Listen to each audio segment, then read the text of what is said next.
할렐루야. 좋은 날 주신 하나님께 영광을 돌립니다. 여러분도 좋은 날 되시길 주님의 이름으로 축원합니다. 삼손이 태어난 것은 우리가 알듯이 유다 지역의 소라라는 곳입니다. 이것은 소렉이라고 하는 골짜기 안에 있습니다. 이 골짜기는 해안에서부터 시작하는데 골짜기라기보다는 넓은 평원으로 이루어져 있다고 합니다. 이곳을 통하여 딥나 그리고 소라와 베들레헴을 거쳐 예루살렘 골짜기로 올라가는 곳입니다. 그런데 참 이 골짜기가 중요한 것이 나중에 이스라엘이 수도가 어디예요? 예루살렘으로 정하잖아요. 그래서 블레셋이라는 나라가 이 이스라엘을 공격할 때는 꼭 이 골짜기를 타고 올라와서 공격을 해요. 베들레헴을 거쳐서 어디로? 예루살렘으로 꼭 공격을 해요. 이 골짜기는 어떻게 얘기하면 요충지예요. 요충지. 참 중요한 곳에서 이 삼손이라는 사람이 태어났다라는 것을 알 수가 있는 것입니다. 유다의 입장에서는 말입니다. 유다 지파의 입장에서는 말입니다. 딥나와 소라는 블레셋에게 넘겨주면 적이 코앞에 와 있는 모양이 됩니다. 참 우리가 알 수 있는 게 러시아가 우크라이나를 계속해서 공격하는 이유가 있잖아요. 왜 그렇습니까? 우크라이나가 어디로 넘어가요? 나토로 넘어가면 방어선이 없다라는 거예요. 거기는 독일로부터 시작해가지고 모스크바까지 산이 없어요. 완전히 평지예요. 쭉 이어진 평지예요. 그러니까 어떻게 이야기하면 어디에서? 나토군이 독일에서 전쟁을 시작하면 어떻게? 우크라이나를 거쳐서 모스크바까지 그냥 쭉 하고 밀고 들어오는 거예요. 그러니까 우크라이나를 뭐를 하나 두고 싶은 거예요? 거기다가 방어선을 하나 만들고 싶은 거예요. 1차 방어선을 한번 만들고 싶은 거예요. 그러니까 우크라이나를 이 푸틴이 포기를 못하는 거예요. 바로 이 소라 같은 장소가 바로 그런 장소라는 거죠. 우크라이나 같은 장소라는 거지요. 그러기에 소라와 딥나 지역은 블레셋에게 빼앗기고 싶지 않은 지역이기도 한 것입니다. 그런데 딥나 지역은 벌써 어디에 빼앗겨 있어요? 블레셋에게 넘어갔습니다. 그리고 소라 지역도 블레셋이 늘 와서 괴롭히던 지역인 것입니다. 원래 딥나 지역은 우리가 이미 알다시피 단지파에게 할당된 곳이었습니다. 그러나 단지파가 블레셋을 이기지 못하여 그곳에서 쫓겨나는 바람에 결국 그들은 유다 지파의 땅인 소라 지역까지 후퇴하고 말았습니다. 지역적으로 딥나가 더 평원이어서 농사를 짓기에 좋습니다. 소라 지역은 약간 산지 지역입니다. 이스라엘이 법궤를 빼앗겨 블레셋에 있다가 돌려줄 때 베스메스라는 장소에서 돌려줍니다. 이 장소가 바로 소라요 딥나 지역. 소라, 딥나, 베스메스 이렇게 같이 몰려 있는 모습을 보게 됩니다. 이스라엘이 너무나 신기했던 것이 있습니다. 너무나 신기했던 것이 있어요. 뭐냐면 베스메스에서 소를 가지고 어떻게 해요? 그냥 그 소에다가 그 법궤를 실어가지고 맞춰 실어가지고 이스라엘로 보내잖아요. 그런데 이 소가 어떻게 갔다고요? 좌우로 치우치지 않고 어떻게 갔다고? 똑바로 갔다고 이 성경이 그렇게 됐어요. 그래서 야, 참 신기하다. 어떻게. 그러니까 하나님의 역사 아닌가? 하나님의 역사 아닌가? 참 하나님의 놀라운 역사가 여기서 나타나는구나 하는 그런 생각을 예전에 좀 했던 기억이 있습니다. 그런데 지역적으로 살펴보면 말입니다. 이 소가 다른 데로 갈 수 있어요, 없어요? 골짜기니 다른 데 갈 수가 없어. 다른 데로 가려면 어디로 가야 돼요? 산 위로 올라가야지 돼요. 다른 데로 갈 수가 없어. 그냥 곧바로 갈 수밖에. 그 대신 놀라운 것은 뭐예요? 그 소에게 뭐가 있었다는 거예요? 딸린 새끼들이 있었다라는 거죠. 그럼에도 불구하고 똑바로 갔다라는 것은 하나님의 은혜가 그 가운데 있었다라고 생각이 되어집니다. 일단 그런 생각을 한 곳이 바로 이 소라 지역입니다.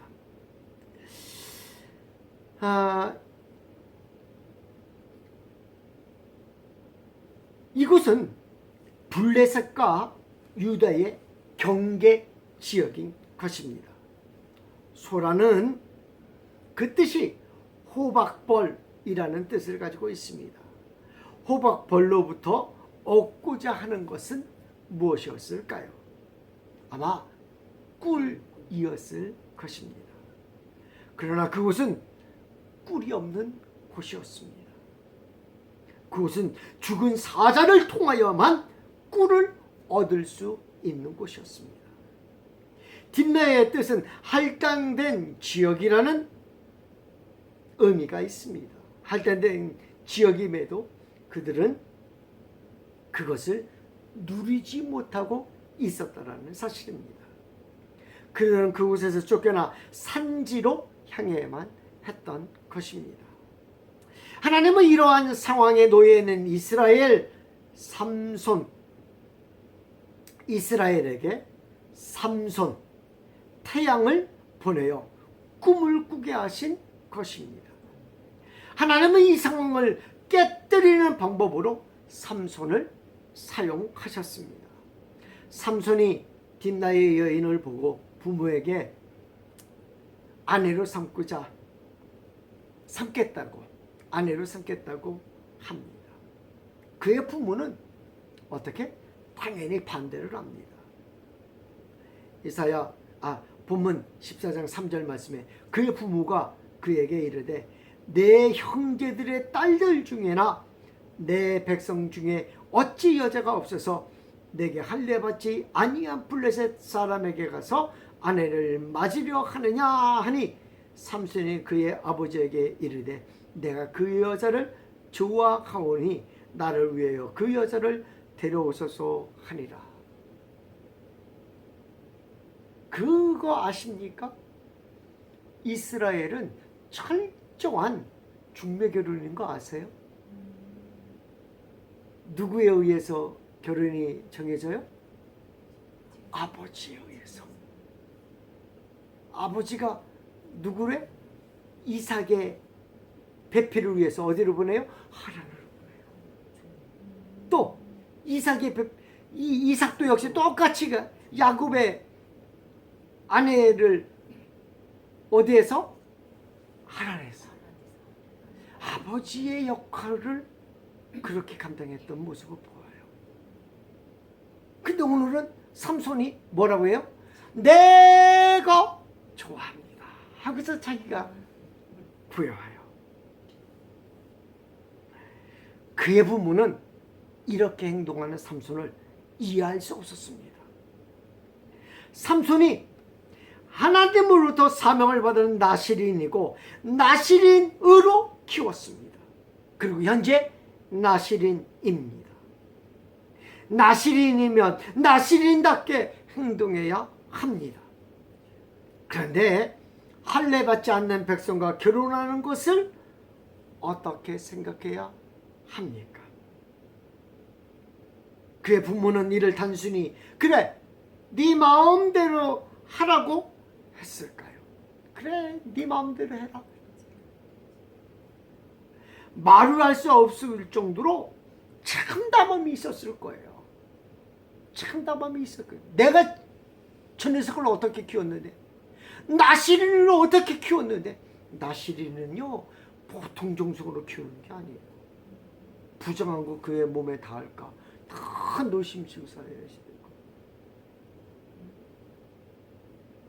머리를 한 번도 깎지 않아야지 되고, 포도주를 포도에서 나무에서 난 것을 대지 말아야지 되고, 이 보통 정성이 아니에요.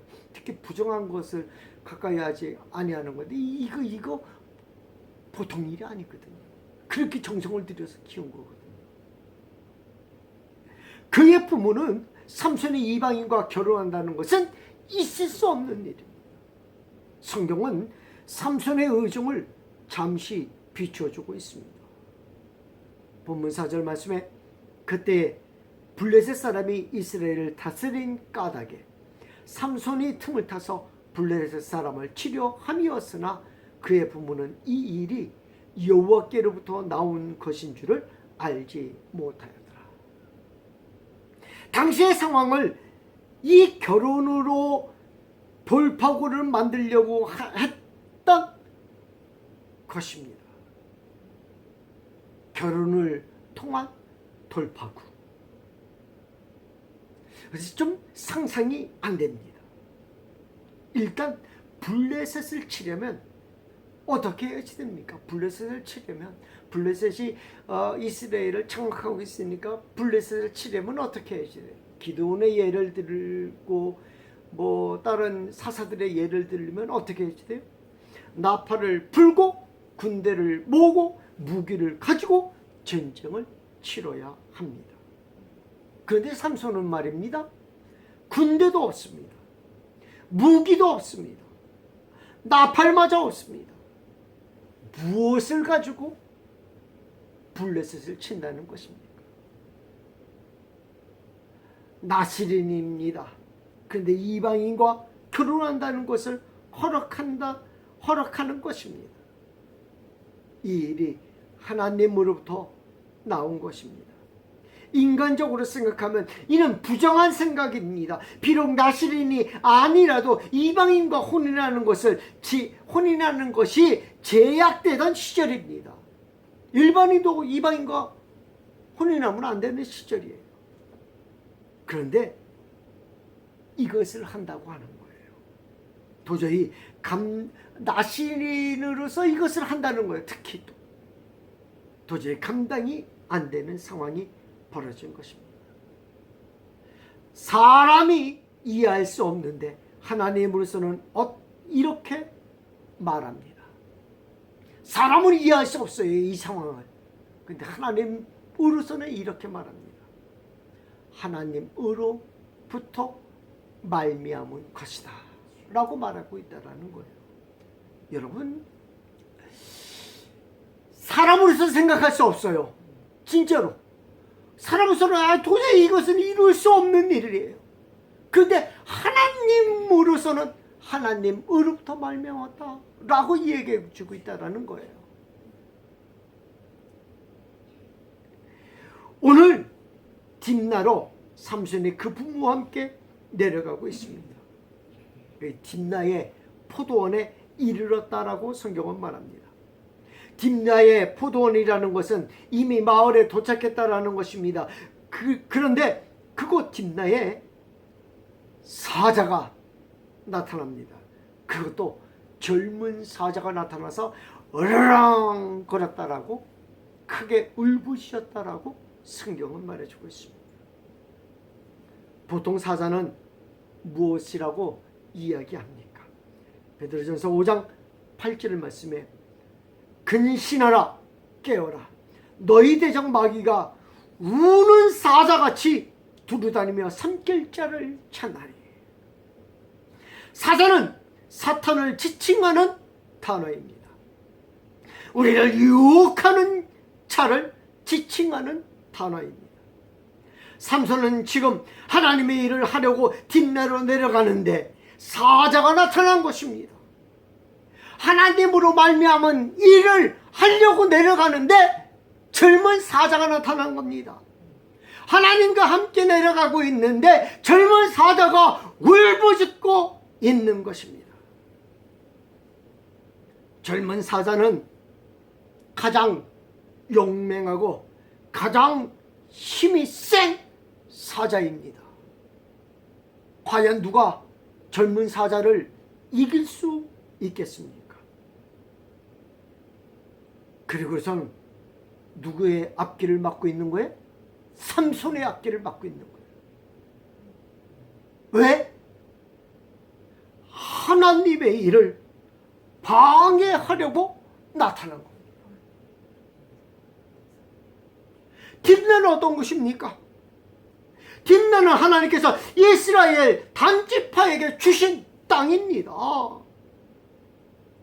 단지파는 그 땅을 차지하려고 하였으나 블레셋의 힘이 너무 강함으로 이기지 못하고 산으로 쫓겨난 곳입니다. 사사기 1장 34절 아모리 족속이 단자손을 산지로 몰아넣고 골짜기에 내려오기를 용납하지 아니하였으며, 단지파는 지금 딥나로 할당된 지역으로 내려가는 것이 맞습니다. 그러나 사탄이 내려가는 것을 방해한 것입니다. 사탄이 내려오는 것을 막고 있는 것입니다. 사탄이 내려오는 것을 막으면서 울부짖고 있는 것입니다.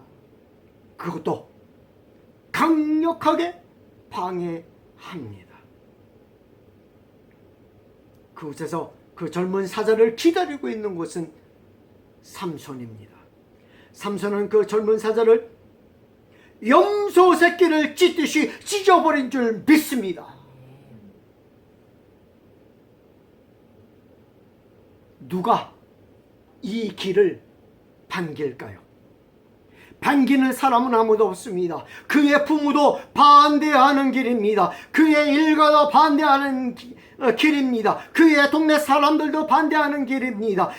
이를 반기는 사람은 아무도 없었습니다. 오직 한 사람, 누구? 삼손만 내려가고 있는 하나님으로 말미암은 일이기 때문에 삼손만 내려가는 거예요.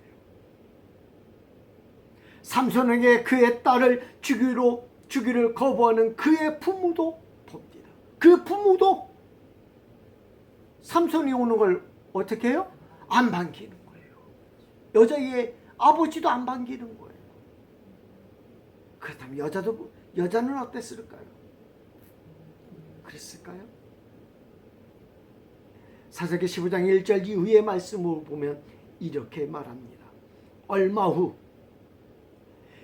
밀거둘 때에 삼손이 염소 새끼를 가지고 그의 아내에게로 찾아가서 이르되 내가 방에 들어가 내 아내를 보고자 하노라 하니 장인이 들어오지 못하게 하고 이르되 내가 그를 심히 미워하는 줄 알고 그를 내 친구에게 주었노라. 그의 동생이 그보다 더 아름답지 아니하냐. 청하노니 너는 그를 대신하여 동생을 아내로 맞이하라 하니 아무도 삼손을 반기는 사람이 없습니다. 그의 친구들도 그를 반기지 않습니다. 겉으로는 잔치를 베풀고 축하하는 자리지만 틈만 보이면 어떻게든 꼬투리를 잡아 먹을 듯하는 자리입니다. 아니 블레셋 사람만 삼손을 거부하는 것은 아닙니다. 삼손의 부모도 삼손의 마을 사람도 유대인들도 다 삼손이 뒷나로 내려가는 것을 거부합니다. 안 좋게 생각합니다.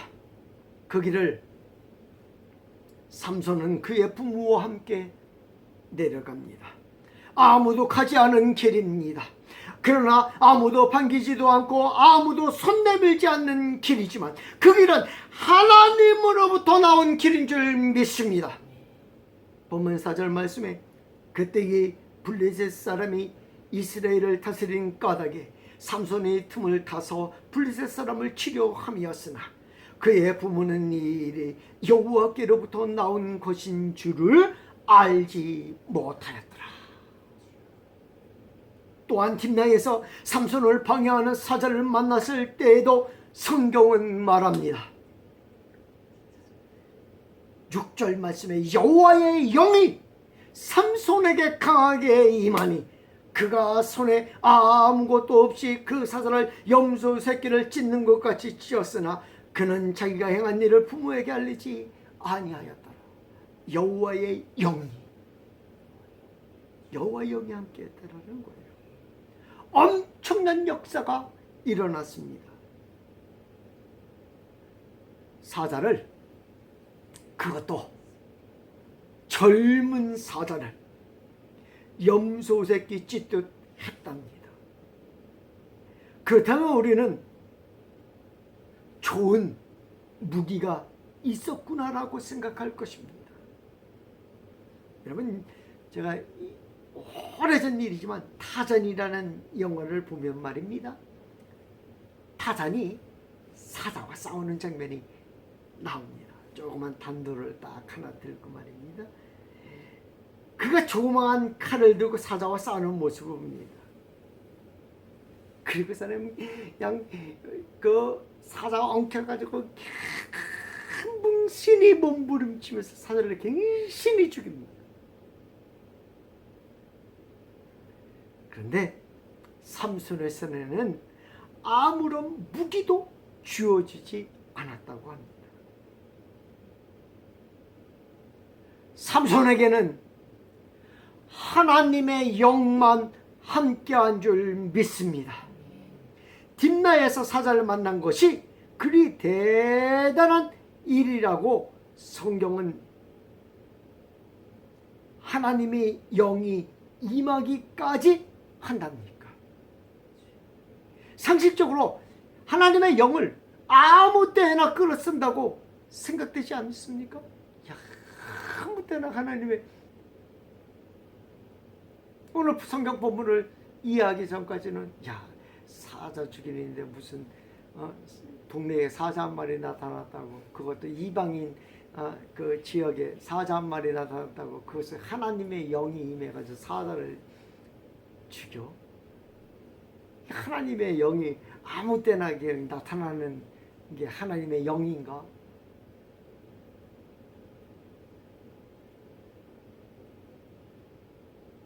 상식적으로 하나님의 영을 아무 때나 끌어쓴다고 생각되지 않습니까? 만약 하나님의 영이 임하지 않았다면 삼손은 어떻게 되었을까요? 맞습니다. 사자의 밥이 되지 않았을까요? 아니면 뒷나에 그 여인의 집에 가보지도 못하고 주랭랑쳐 가지고 서로로 도망가지 않았을까요? 다윗도 사자나 곰이 양을 옮길 때 그 사자의 입에서 양을 구했다고 했습니다. 다윗에게는 무엇이라도 있었어요? 돌맷돌이라도 있었어요. 돌맷돌이라도 있었어요. 돌매라도 있었습니다. 그러나 삼손은 아무것도 없었습니다. 그럼 하나님의 영이 임한 까닭은 무엇입니까? 하나님은 하나님의 일을 방해하는 자들은 하나님의 원수이지 인간의 원수가 아니라는 것입니다. 뒷내로 내려가는 삼손의 발걸음은 하나님의 일을 하는 발걸음입니다. 하나님의 영이 함께하는 발걸음입니다. 선교의 현장인 것입니다. 그 선교의 현장에 방해하는 자가 나타난 것입니다. 그러므로 선교의 현장에서 방해하는 자가 있더라도 내 원수 되었다 하면 안 되는 것입니다. 하나님은 보수하시는 분이시기에 하나님이 갚아주실 것이기 때문입니다. 하나님의 영이 갚아주는 것이지 삼손이 잘나가지고 그것을 갚아요? 그렇죠? 삼손이 잘나가지고 사자를 때려잡은 것이 아니라 하나님의 영이 사자를 때려잡은 줄 믿습니다.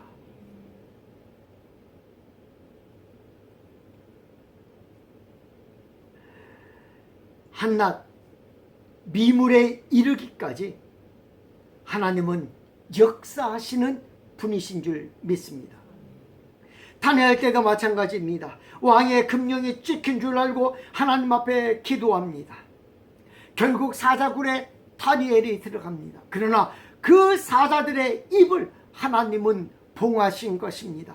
그를 반대하는 자들은 사자굴 바닥에 닿기도 전에 뼈가 으스러지며 사자의 밥이 된 줄 믿습니다. 하나님의 일을 반대한다고, 하나님의 일을 방해한다고 다니엘이 반대표와 싸우면 어떻게 되었을까요? 그러나 다니엘은 왕의 금령이 찍힌 줄 알고도 하나님 앞에 기도한 줄 믿습니다. 뭐라고 기도했을까요? 저 원수들을 물리쳐달라고 기도했을까요? 다니엘의 기도는 하나님께 나라와 민족을 위하여 기도하고 하나님을 잘 믿을 수 있게 해달라고 기도한 줄 믿습니다. 그랬더니 하나님이 다니엘의 원수를 갚아준 줄 믿습니다. 하나님, 내 원수를 갚아주시옵소서가 아니라 내가 하나님 앞에 온전히 서기를 원하나이다 라고 기도해야 된다는 거예요. 그것이 우리의 기도라는 거예요. 왜? 하나님이 하실 일이기 때문에. 내가 원수 갚는 것이 아니라 하나님이 하실 일이기 때문에 내가 하나님 앞에 온전히 서기를 원하나이다. 내가 온전히 서지 못하면 내가 원수 갚다가 내가 상처받고 내가 KO 당하는 거예요. 근데 나는 멀쩡해. 왜? 하나님이 원수 갚아주시니까 나는 멀쩡한 거예요. 우리가 그 일을 오늘 성경에 보는 거예요. 오늘 그 말씀을 보는 거예요. 본문에서 말하고자 하는 것은 무엇입니까? 딥나에서 삶의 최전선에서 삼손이 적을 만났습니다. 삼손이 적을 무찔러 갈기갈기 찢었던 것처럼 우리도 적을 만나면 갈기갈기 찢어야 하는 것입니까? 아닙니다. 삼손이 하나님의 영이 임하여 사자를 찢은 것을 우리는 잊지 말아야 하는 것입니다. 이 일은 하나님이 보수하신다라는 것입니다. 우리는 우리의 일을 위하여 하나님께 기도하는 자들이 되어야 합니다. 그때 하나님께서 그 일을 이루실 것인 줄 믿습니다. 기도하겠습니다.